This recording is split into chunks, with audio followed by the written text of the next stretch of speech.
আলোচনা করবো। এটার স্পেসিফিক কিছু বিধিনিষেধ নিয়ে বিধিমালা নিয়ে অভিযোগ আছে। সেই বিধিমালাগুলো নিয়ে আমরা কথা বলবো এবং এই বিষয়ে একটা সমাধানে আসব। দুর্নীতি, স্বজনপ্রীতির কোনো স্থান আমরা এখানে দেখতে চাই না এবং প্রতিষ্ঠানগুলোকে সম্পূর্ণ নিরপেক্ষভাবে আমাদেরকে দাঁড়া করাতে হবে এবং সাংবাদিকদের প্রতিও গণমাধ্যমের প্রতি আহ্বান থাকবে। গণমাধ্যমের সবচেয়ে বড় শক্তির জায়গাটা আসলে নিরপেক্ষতা। এবং আমরা যে আমাদের বাংলাদেশের গণমাধ্যমের পরিস্থিতি দেখি যে এক ধরনের আওয়ামী লীগ বিএনপির মতো গণমাধ্যমে হচ্ছে এই ধরনের দুইটা ভাগ থাকে।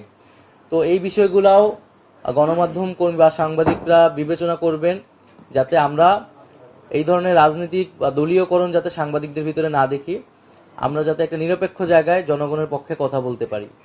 বাংলাদেশের তরুণ প্রজন্ম নতুন করে স্বপ্ন দেখছে, বাংলাদেশের মানুষ নতুন করে আশা আকাঙ্ক্ষা তৈরি করছে এবং আমরা সেই আশা আকাঙ্ক্ষার প্রতিফলন ঘটাতে এই সরকারের দায়িত্বে এসেছি।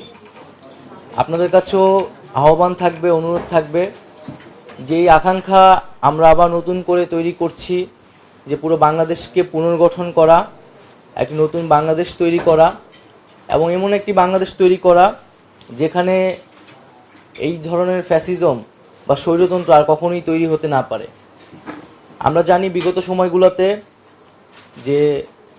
যে বাংলাদেশের সাংবাদিকতা, গণমাধ্যম এবং মত প্রকাশের স্বাধীনতার উপর কী ধরনের নির্লজ্জ হস্তক্ষেপ হয়েছে। আমরা চাই না যে সামনের বাংলাদেশে এই ধরনের ঘটনা ঘটুক।